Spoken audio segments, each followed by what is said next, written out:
I never thought my life would fall apart in a courtroom, but here I was, sitting at a wooden table that felt like it might swallow me whole. My hands wouldn't stop shaking. I tried to hide them in my lap, but it didn't help. Nothing helped anymore. Judge Margaret Whitmore sat high above us, looking down through her reading glasses at papers that held my entire future. My lawyer, Benjamin Wright, sat beside me with his shoulders tight and his jaw clenched. That's how I knew things were bad. Really bad. Across the aisle, Gregory sat with his expensive lawyer, Vincent Palmer, my husband. No, my soon-to-be ex-husband. He looked so calm, so confident. He wore his best suit, the navy blue one I helped him pick out for his promotion last year. That felt like a lifetime ago now. He caught me staring and smiled. Not a kind smile. A cold, satisfied smile that made my stomach turn. I wanted to look away, but I couldn't. How did we get here? How did the man I loved, the man I married 8 years ago, become this stranger who wanted to destroy me? Judge Whitmore cleared her throat. Based on the evidence presented over the past 3 weeks, this court has serious concerns about Ms. Bennett's ability to provide a stable home environment for the minor child, Hannah Bennett. Each word hit me like a physical blow. I gripped the edge of the table so hard my knuckles turned white. Therefore, the judge continued, this court is prepared to grant full custody to Mr. Gregory Bennett with limited supervised visitation rights for Ms. Bennett. Additionally, regarding the division of marital assets, that's when everything stopped, or maybe time slowed down. I don't know. All I could think was that I was about to lose Hannah, my baby girl, my whole world. But wait, I'm getting ahead of myself. You need to understand how I ended up in that courtroom feeling like my life was ending. Let me go back to where this nightmare really started. 3 months earlier, I came home from the grocery store on a Tuesday evening. Tuesday was always grocery day. I had bags of food for the week, including ingredients for Gregory's favourite dinner, chicken parmesan. Hannah loved it too. I remember feeling happy, thinking about our family dinner together. I walked into the house calling out, "I'm home! Can someone help with the bags?" Nobody answered. That was strange. Gregory's car was in the driveway and Hannah should have been doing homework in her room. I set the bags on the kitchen counter and walked toward the living room. Gregory stood by the window with his back to me. Something about the way he stood made my chest feel tight. "Gregory, is everything okay? Is Hannah all right?" He turned around slowly. His face looked different. Cold. Empty. "Audrey, we need to talk." Those 4 words. People always say those 4 words before something terrible happens. I felt my heart start beating faster. "Okay," I said carefully. "What's wrong?" He reached into his briefcase and pulled out a folder. He walked toward me and held it out. I took it with trembling hands, not understanding what I was looking at. Legal papers, big words at the top, petition for divorce. "I want a divorce," Gregory said flatly. "Those are the papers. You'll need to get a lawyer." I stared at the papers, then at him, then back at the papers. My brain couldn't make sense of what was happening. "What? Gregory, what are you talking about? We're fine. We're happy. We're not happy," he interrupted. "I'm not happy. I haven't been happy for a long time. This marriage is over." "But we never even talked about problems," I said, hearing my voice crack. "If something's wrong, we can fix it. We can go to counselling. We can—" "I don't want to fix it," he said. His voice was so cold, so final. "I want out. Read the papers. I'll be staying somewhere else from now on." "Where's Hannah?" I asked suddenly, realising our daughter wasn't home. "At my mother's house. I'll pick her up tomorrow for school."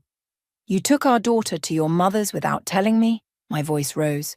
"Gregory, what is happening? Please just talk to me." "There's nothing to talk about. You'll hear from my lawyer soon." He picked up a suitcase I hadn't even noticed by the door. He'd packed before I got home. He'd planned this whole thing. "Gregory, please!" But he walked out. Just like that. 8 years of marriage, and he walked out without even explaining why. I stood in the living room holding those papers, listening to his car drive away, and I couldn't move. I couldn't breathe. I couldn't think. That was 3 months ago. That was the beginning of my nightmare. The next few days felt like I was underwater. Everything seemed slow and muffled. Gregory wouldn't answer my calls. When I went to pick up Hannah from school, she ran to me crying, asking why Daddy moved out. What could I say? I didn't understand it myself. Sometimes grown-ups need space, I told her, which was a lie. I had no idea what Gregory needed or why he left. But Mommy and Daddy both love you very much. Hannah cried herself to sleep for a week. I cried too after she was asleep so she wouldn't hear me. I kept thinking Gregory would come back, that he'd realize he made a mistake, that we'd sit down and talk like adults and figure things out. Maybe he was having some kind of breakdown. Maybe work stress got to him. Maybe it was a midlife crisis. But he didn't come back. 2 weeks after he left, someone knocked on the door. A man in a suit handed me more papers. "You've been served," he said, like he was telling me the weather. I took the thick envelope inside and sat at the kitchen table to read it. What I saw made no sense at all. Gregory wasn't just asking for a divorce. He was accusing me of being an unfit mother. The papers said I was emotionally unstable, that I spent money irresponsibly, that I created an unsafe home environment for Hannah. He was demanding full custody of our daughter. He wanted the house. He wanted the car. He wanted all our savings. I read those accusations over and over, my hands shaking so hard the papers rattled. None of it was true. Not a single word. I was a good mother. I loved Hannah more than anything in this world. I managed our money carefully. Our home was clean and safe and full of love. Where were these lies coming from? Why was Gregory doing this? I called every lawyer in the phone book until I found one who would see me that day. Benjamin Wright met me in his office that afternoon. I must have looked terrible because he got me a glass of water before we even started talking. I showed him the papers. He read them carefully, his expression getting more serious with each page. "Mrs. Bennet," he said finally, "your husband has built a comprehensive case against you. He claims to have evidence supporting these accusations. He's planning to bring in expert witnesses. This isn't just a divorce, this is a custody battle, and he's coming at you with everything he's got." "But none of it's true," I whispered.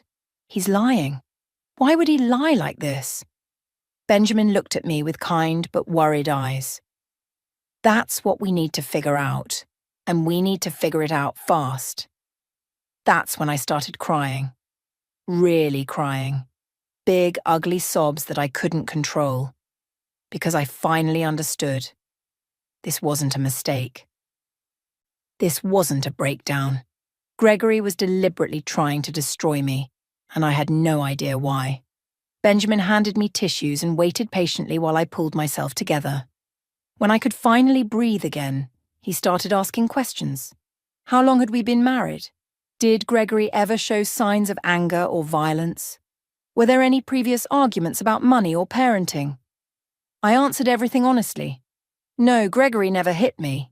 We barely even argued. He seemed like a normal, loving husband until the day he handed me divorce papers. Our marriage wasn't perfect, but whose marriage is? I thought we were happy. "Mrs. Bennet, I need you to prepare yourself," Benjamin said carefully. "Cases like this, where one spouse makes serious accusations, they don't come out of nowhere. Your husband has been planning this for a while. The question is why and what evidence he thinks he has."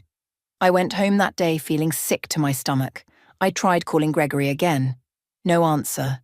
I sent him text messages begging him to explain what was happening. He never replied. The worst part was explaining things to Hannah. She was only 9 years old.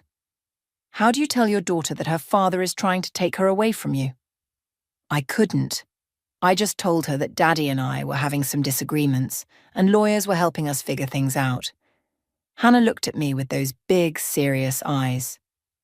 "Are you and Daddy getting divorced?" "Maybe, sweetheart. I don't know yet." "Is it because of me?" My heart shattered into a million pieces. No, baby. No. This has nothing to do with you. You're perfect. This is just grown-up stuff. She nodded slowly. But I could tell she didn't believe me. She went to her room and stayed there for the rest of the evening. I heard her talking quietly to herself, but when I checked on her, she was just holding her old tablet, the one with the cracked screen that barely worked anymore. 2 weeks passed. Then, one morning, I went to the ATM to withdraw money for groceries. The machine said insufficient funds. That couldn't be right. We had over $30,000 in our joint savings account, plus another $15,000 in checking. I drove straight to the bank.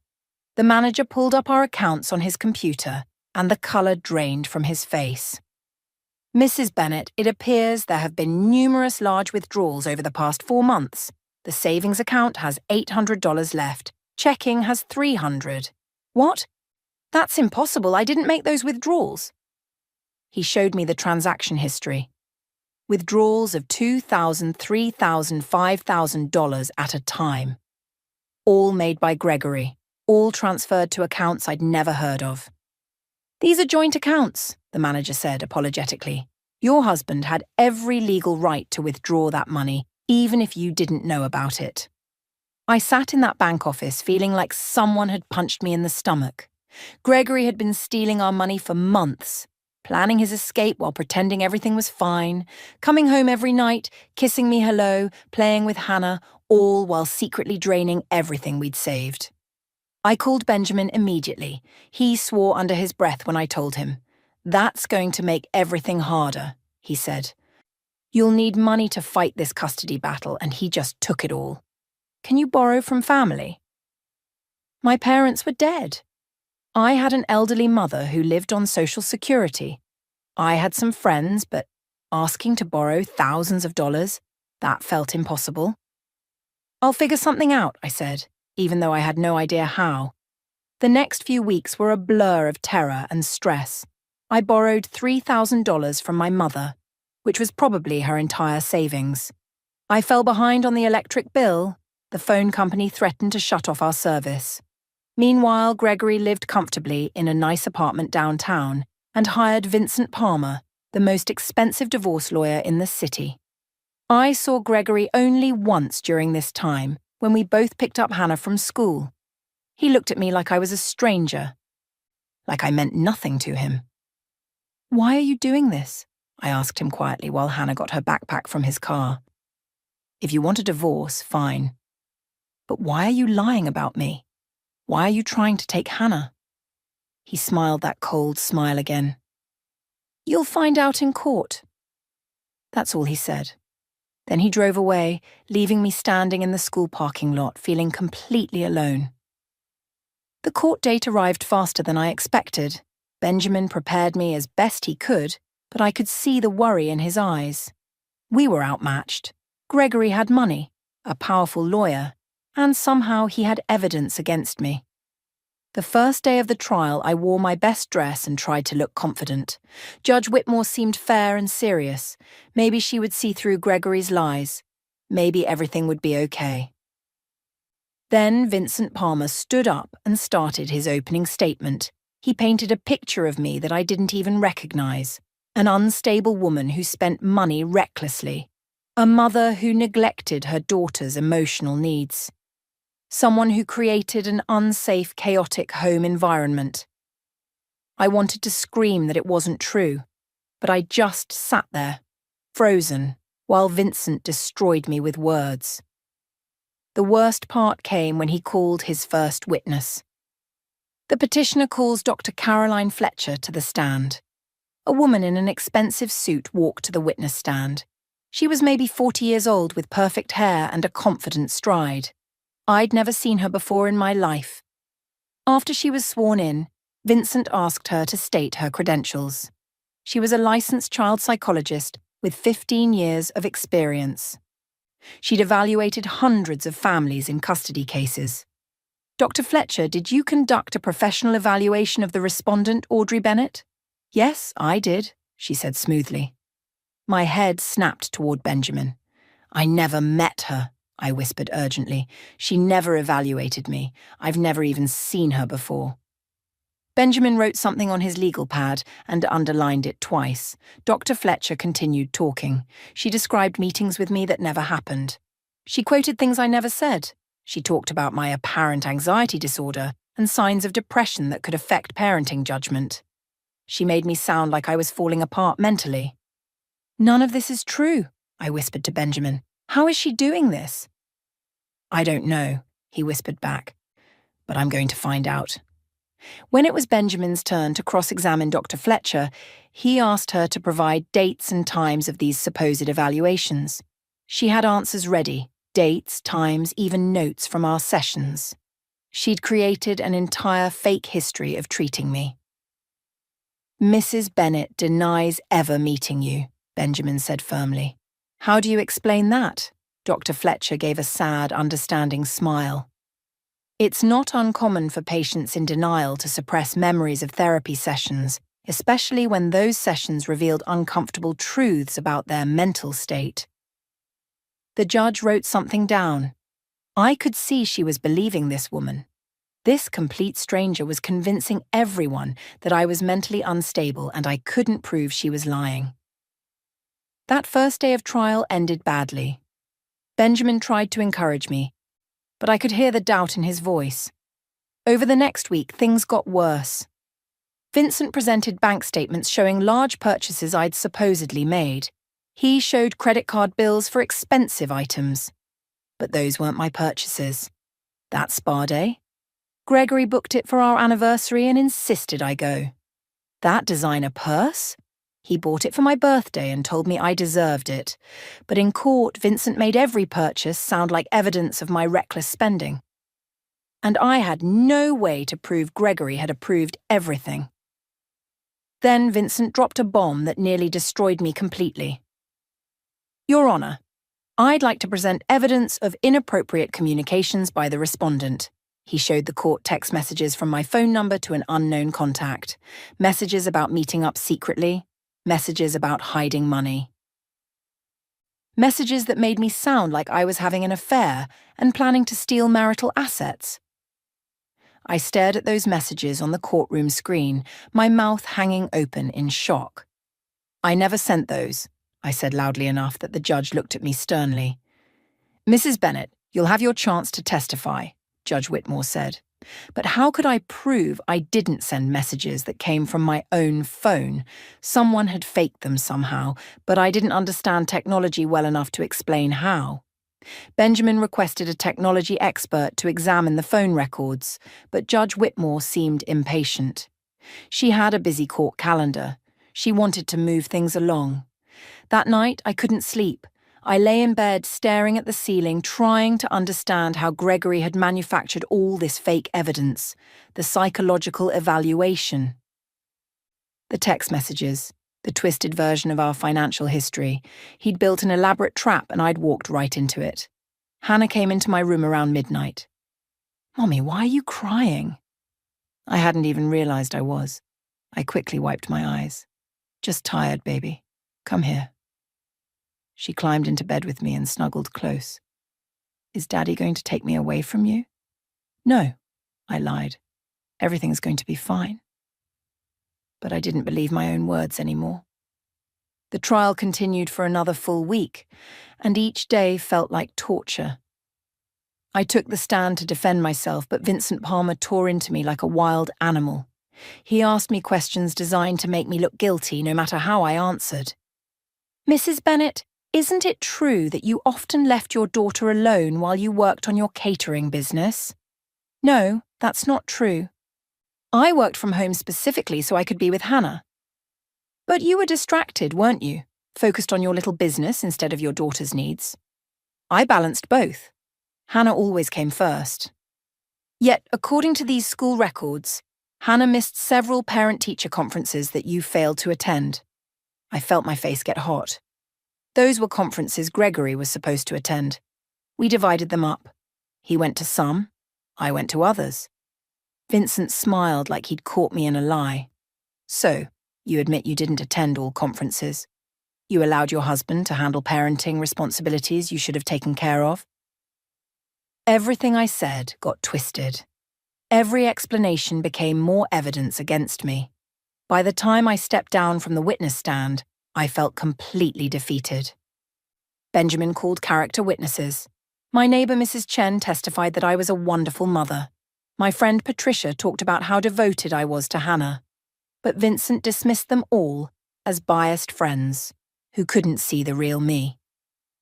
Meanwhile, Gregory sat there looking like the perfect concerned father. He testified about his worries for Hannah's well-being. He talked about coming home to find the house messy and me stressed. He described arguments we'd had that I remembered completely differently. I tried to help her, Gregory said, his voice full of fake concern. I suggested she get therapy for her anxiety. I offered to take over more household responsibilities. But she refused help. She insisted she was fine, even when clearly she wasn't. I wanted to stand up and scream that he was lying, but I just sat there, watching my life get destroyed piece by piece. The worst day came during the second week. Vincent called Gregory back to the stand and presented a journal, a thick notebook filled with Gregory's handwriting. "Mr. Bennett, can you explain what this is?" "It's a journal I've been keeping for the past 14 months, Gregory said. "I started documenting concerning incidents with my wife because I was worried about our daughter's safety." Vincent read entries aloud, dates and descriptions of arguments, times I supposedly forgot to pick up Hannah from school, days when I allegedly stayed in bed all day because of depression, moments when I lost my temper over small things. Some of these incidents had a grain of truth twisted beyond recognition. Yes, I was late picking up Hannah once because my car broke down. Yes. I stayed in bed one Saturday when I had the flu. Yes, I got frustrated sometimes because raising a child and running a business is hard. But Gregory's journal made everything sound sinister, made me sound unstable and neglectful. And the worst part? It looked so official, so carefully documented. The judge kept writing notes while Vincent read from it. Benjamin tried to challenge the journal during cross-examination. "Mr. Bennett, isn't it convenient that you just happened to keep detailed notes for over a year before filing for divorce?" "I kept notes because I was concerned," Gregory said calmly. "I hoped things would improve, but they didn't. Eventually, I realized I needed documentation to protect my daughter." He sounded so reasonable, so caring. I almost believed him myself. That evening, I had my supervised visit with Hannah. The court had ordered these visits while the trial was ongoing. A woman named Mrs. Rodriguez sat on a park bench watching us like I might hurt my own child at any moment. Hannah and I sat on the swings together. She was unusually quiet. "Baby, what's wrong?" I asked. "Kids at school are talking," she said softly. "They say their parents heard about the trial. They say you're a bad mum." My heart broke into even smaller pieces. "Hannah, look at me. I'm not a bad mum. Your father is confused right now, but none of what he's saying is true." "I know, Mommy," she said. "I know you're a good mum. I see things." Something about the way she said that made me pause. "What do you mean, you see things?" Hannah looked over at Mrs. Rodriguez, then back at me. "Can I tell you a secret?" "Of course, baby." "You can tell me anything." She pulled her old tablet out of her backpack. The screen was cracked, and half the time it didn't turn on. I'd planned to replace it for her birthday. "This still works a little bit," Hannah whispered. "The camera works. I've been recording stuff." "Recording what?" "Daddy. When he comes to the old house, he doesn't know I'm there sometimes." My pulse quickened. "Hannah, what did you record?" She looked scared. "Daddy with a lady. They kiss and stuff. And they talk about you. They say mean things. They talk about the trial and the lies." My hands started shaking. "Hannah, this is very important. Do you still have those videos?" She nodded. "They're saved on here. I have 3 videos. But Mommy, I'm scared. What if Daddy finds out I recorded him?" I pulled her close and hugged her tight. "He won't find out. You're so smart and so brave. Can you keep that tablet safe? Don't tell anyone else about it, okay?" "Okay, Mommy." Mrs. Rodriguez called out that our visit time was up. I kissed Hannah goodbye and watched her walk to Gregory's car. He was waiting across the parking lot. If he only knew what his daughter had been recording.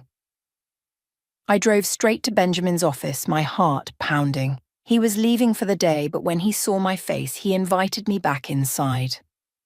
Hannah has videos, I told him breathlessly. Videos of Gregory with another woman. Videos of them talking about the trial. Benjamin's eyes widened. Are you serious? When did she record these? I don't know exactly. Recently, I think. She said they talk about lies and the trial. Benjamin, this could be evidence. He sat down heavily in his chair. This could change everything, but we need to be careful. Videos recorded by a minor without consent, there could be legal issues with admissibility. Can we at least look at them? See what's on there? Absolutely. Bring the tablet to court tomorrow. Don't tell Hannah to record anything else, just bring what she already has. I left his office feeling hope for the first time in weeks. Maybe Hannah had captured something that would expose Gregory's lies. Maybe we had a chance after all. But the next morning, everything fell apart before I could even mention the videos. Judge Whitmore announced she was ready to make her decision. The trial had gone on long enough. She'd heard enough testimony. She would render her verdict today. Benjamin tried to object, tried to say we had new evidence to present, but the judge silenced him. Mr. Right, I've been more than patient with this case. Both sides have presented their arguments extensively. I'm prepared to rule. My stomach dropped. We were out of time. Judge Whitmore reviewed her notes one final time. Then she began speaking, and every word was a nightmare. Based on the substantial evidence presented, including expert psychological testimony, documented financial irresponsibility, and Mr. Bennett's detailed records of concerning behaviour, this court has serious doubts about Ms. Bennett's current ability to provide stable primary care for the minor child. No. No, no, no. The court recognises that Ms. Bennett loves her daughter. However, love alone is insufficient when a parent demonstrates signs of emotional instability and poor judgment that could negatively impact a child's development. I couldn't breathe. The room started spinning. Therefore, this court is prepared to grant full custody to Mr. Gregory Bennett with limited supervised visitation rights for Ms. Bennett, pending completion of court-ordered therapy and parenting classes. Additionally, regarding the division of marital assets, wait! Stop! Please stop! Every head in the courtroom turned toward the doors. They burst open with a bang. Hannah ran down the aisle, her tablet clutched in both hands, her face flushed and determined. Please, Your Honour, Hannah shouted. You have to see this. They're lying. Daddy and the doctor lady are lying about my mommy. The bailiff moved to grab her, but Judge Whitmore held up her hand. The entire courtroom went silent. The judge stared at Hannah with a mixture of surprise and curiosity. Young lady, you should not be in this courtroom, Judge Whitmore said sternly. I know, but I have proof. Hannah held up her tablet. I recorded them. I recorded Daddy and Dr. Fletcher. They're lying about everything.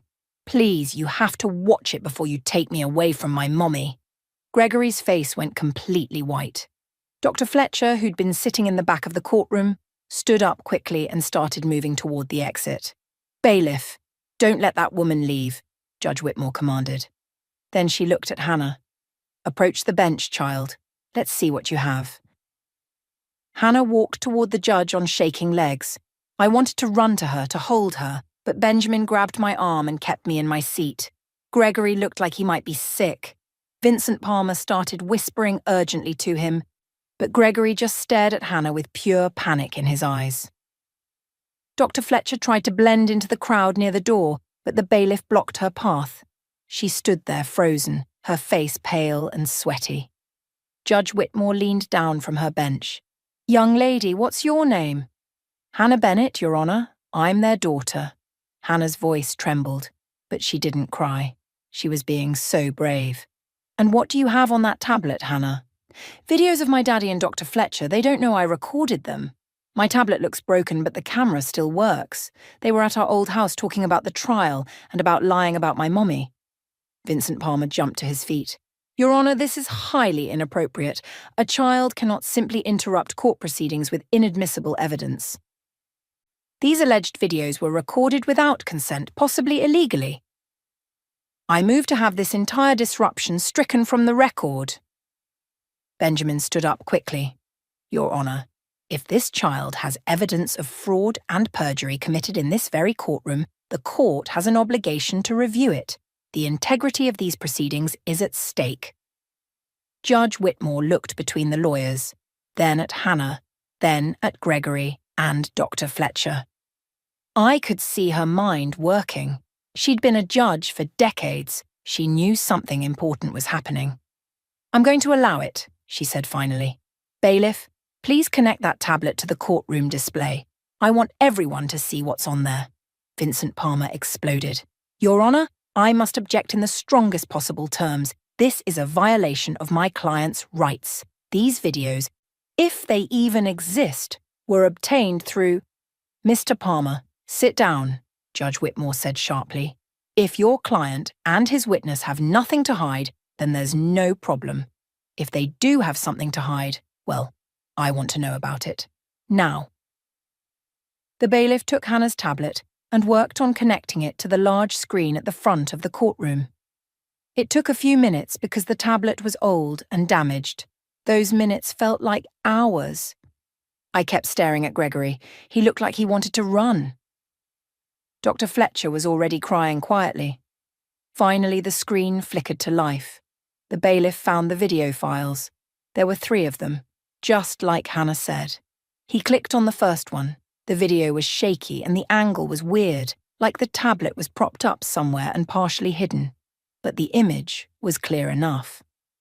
It showed our old living room, the one Gregory and I had shared for years.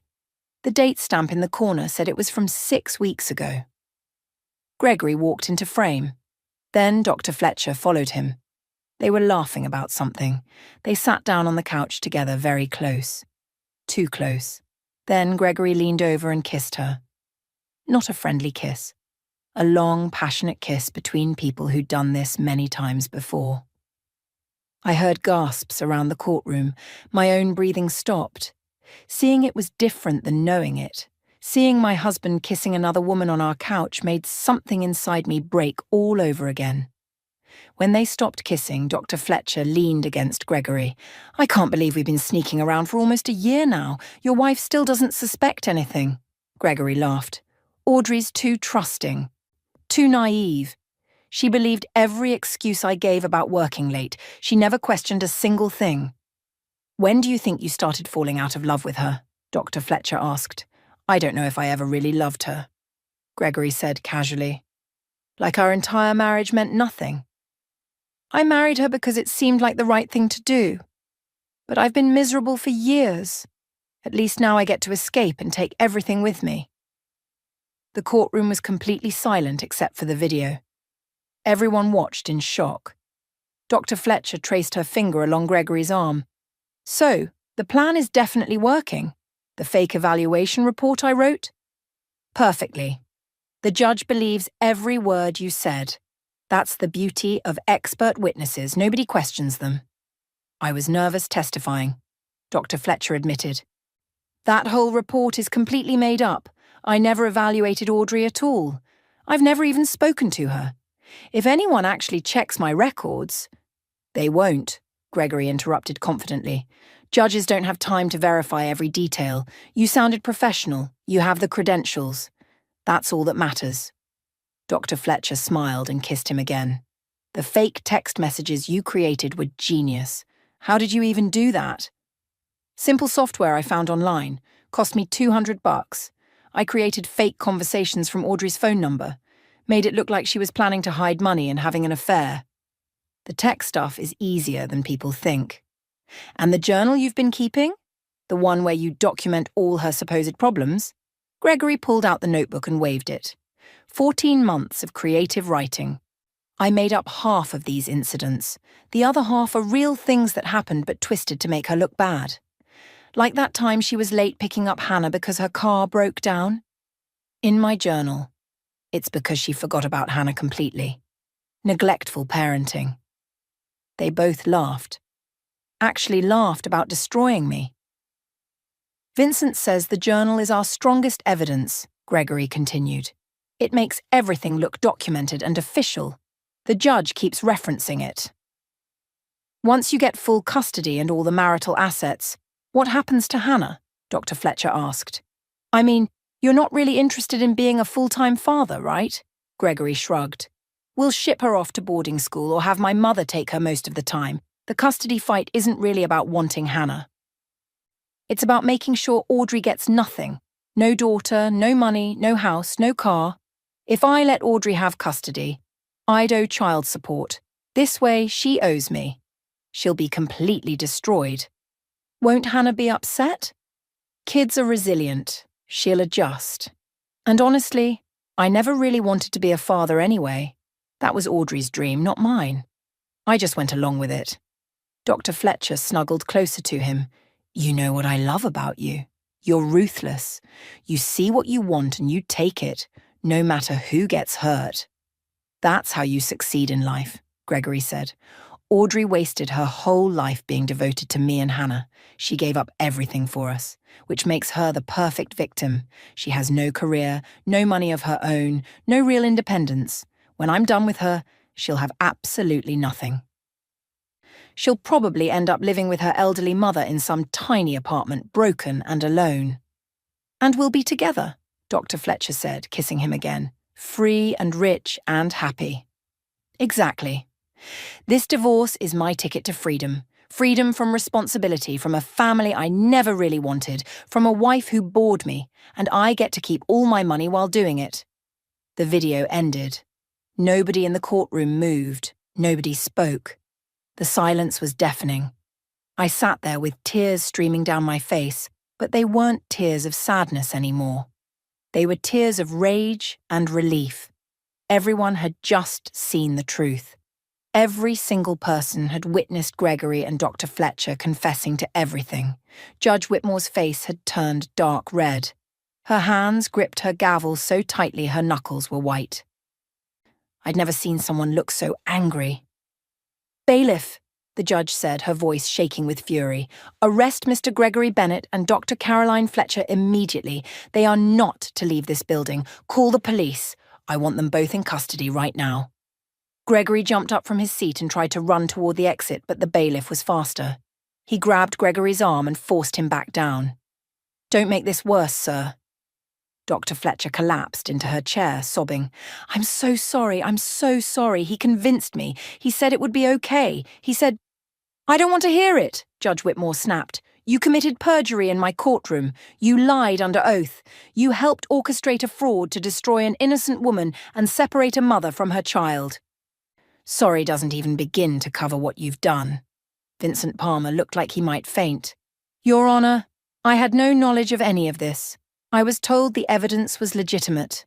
I would never knowingly. We'll investigate your involvement, Mr. Palmer.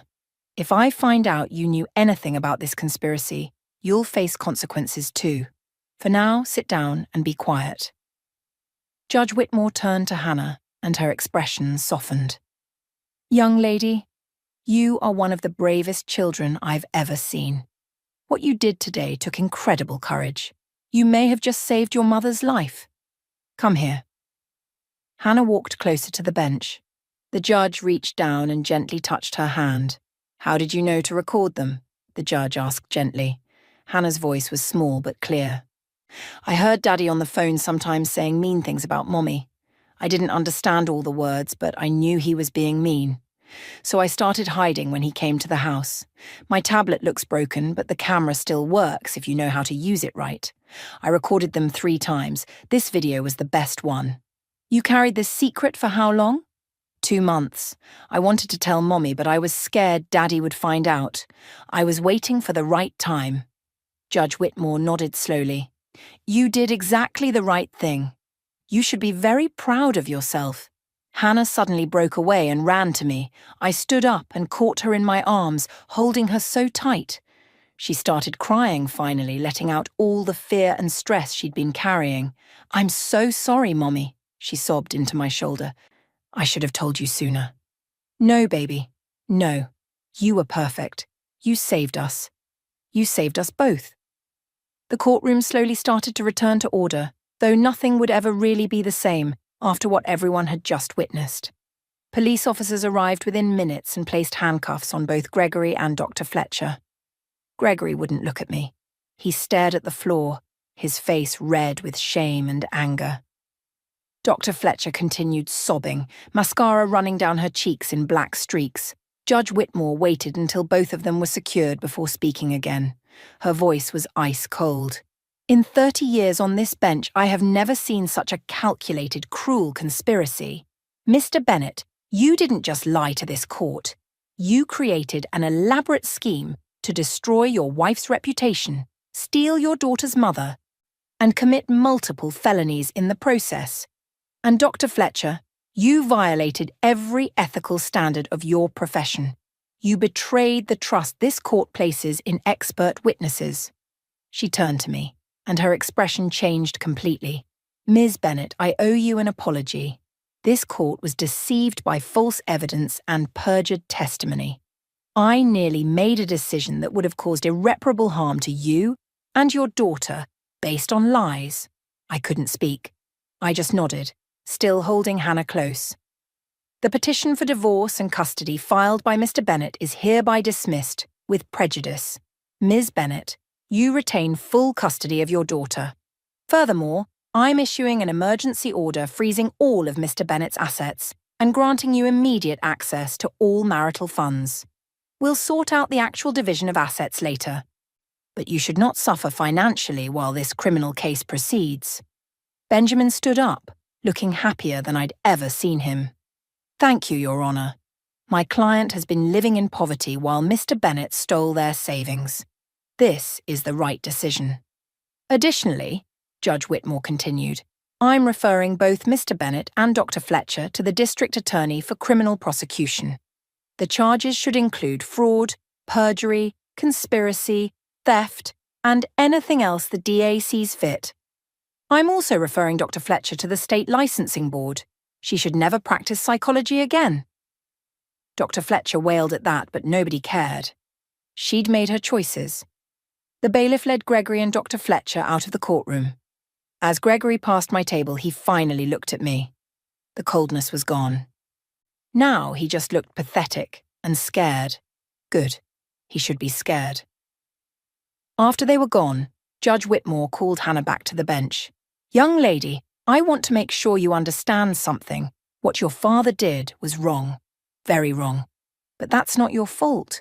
You did nothing wrong by recording those videos. You protected your mother. You told the truth. Those are good things. Don't ever feel guilty about this. I don't feel guilty, Hannah said quietly. I feel sad that my daddy is a bad person, but I'm glad my mommy is safe. That's a very mature way to think about it. You're a remarkable child. The hearing ended shortly after that. Benjamin gathered his papers, grinning from ear to ear. We won. Against all odds, we actually won. I still couldn't quite believe it. Just an hour ago, I was about to lose everything. Now Gregory was in handcuffs and I had my daughter and my life back. We walked out of the courthouse into bright afternoon sunshine. Reporters were already gathering, having heard about the dramatic courtroom scene. They shouted questions at us, but Benjamin waved them away. My client has no statement at this time. We're just grateful that justice was served. We got into Benjamin's car and he drove us back to my small apartment. During the drive, he explained what would happen next. The criminal trials will take months. Gregory and Dr. Fletcher will likely both go to prison. You'll eventually receive restitution for the money he stole, plus damages. This is going to be a long process, but the hard part is over. What about Vincent Palmer? I asked. Did he know? Hard to say. The State Bar will investigate. Even if he didn't know about the fraud, he should have verified his evidence better. He'll face consequences either way. At home, Hannah and I collapsed on the couch together. We were both exhausted. The adrenaline was wearing off and reality was sinking in. We'd actually survived. We'd actually won. Mommy, Hannah said softly, are you mad at me for not telling you about the videos sooner? No, baby, not even a little bit. You were scared. That makes sense. And you knew exactly when to use them. Your timing was perfect. I almost didn't go to the courthouse today. I was too scared. But then I heard Grandma on the phone talking about how you might lose custody, and I knew I had to do something. My mother. I needed to call her and tell her what happened. She'd been so worried. Over the next few days, the story exploded in the local news. "Daughter saves mother with secret recording" was the headline everywhere. Reporters wanted to interview us, but I said no to most of them. We needed privacy to heal. The district attorney moved quickly. Gregory and Dr. Fletcher were charged with multiple felonies. Their bail was set high. Gregory's family posted his bail after a week, but Dr. Fletcher stayed in jail. Nobody wanted to help her. Benjamin worked with the bank to restore my access to our accounts. I discovered Gregory had hidden even more money than I thought. Over $80,000 in total. He'd been planning this for a long time. I paid Benjamin his fees, paid back my mother, and finally had money for groceries and bills again. The relief was overwhelming. For months, I'd been drowning financially. Now I could breathe.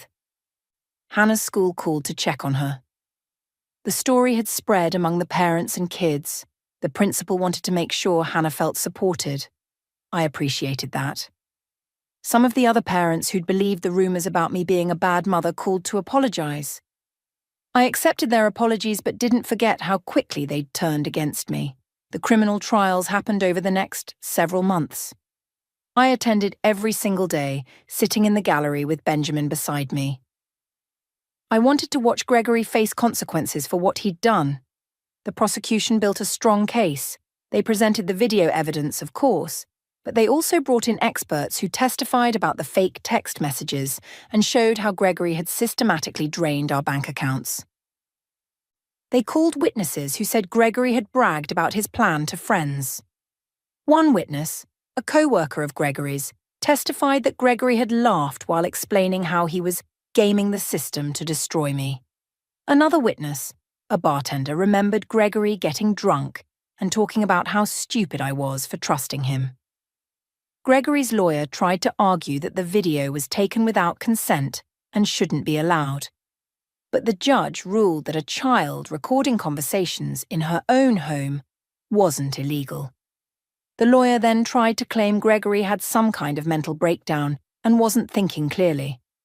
But the video showed him calm and logical while planning his scheme. That argument failed. Dr. Fletcher's trial was even worse for her.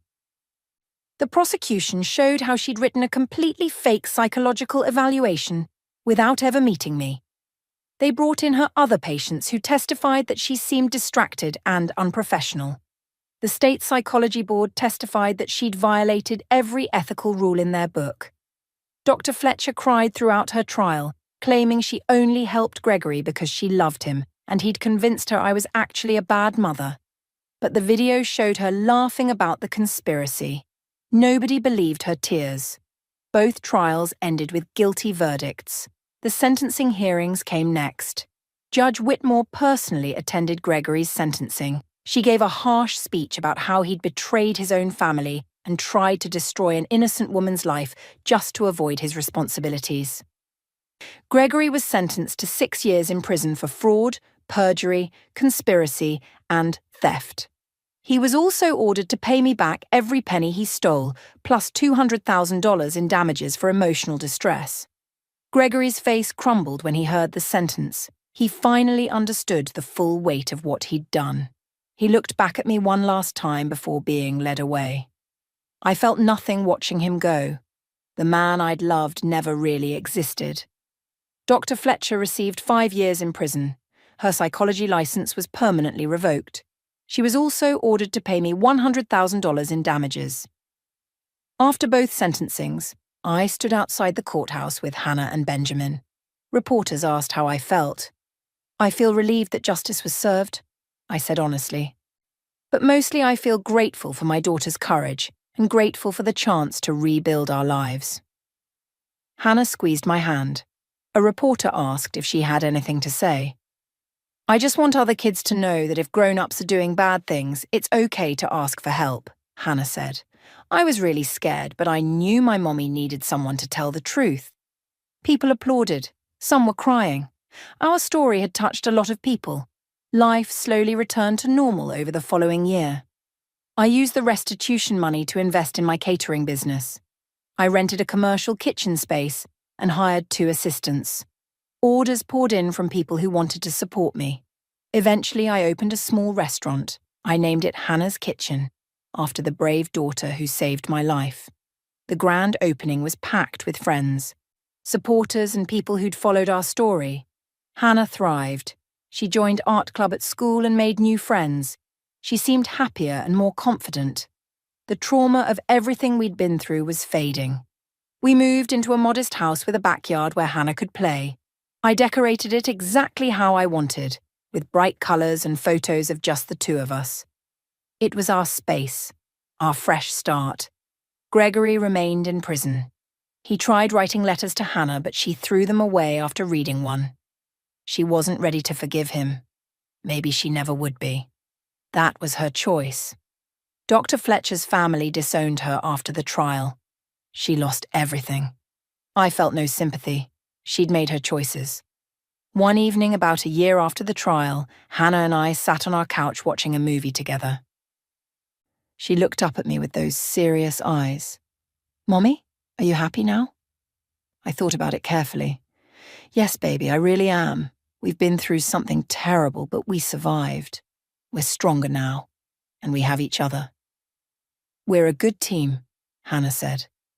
"The best team," I agreed, hugging her close. That night, as I tucked Hannah into bed, she held her old broken tablet on her nightstand. We'd kept it as a reminder of her courage. "Mommy, I'm glad everything turned out okay." "Me too, sweetheart, me too." I turned off the light and stood in the doorway watching my daughter sleep peacefully. We'd come so far from that terrible day when Gregory handed me divorce papers. We'd survived betrayal, lies, and nearly lost everything.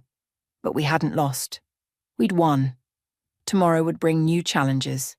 But tonight, we were both safe, loved, and finally at peace. And that was enough.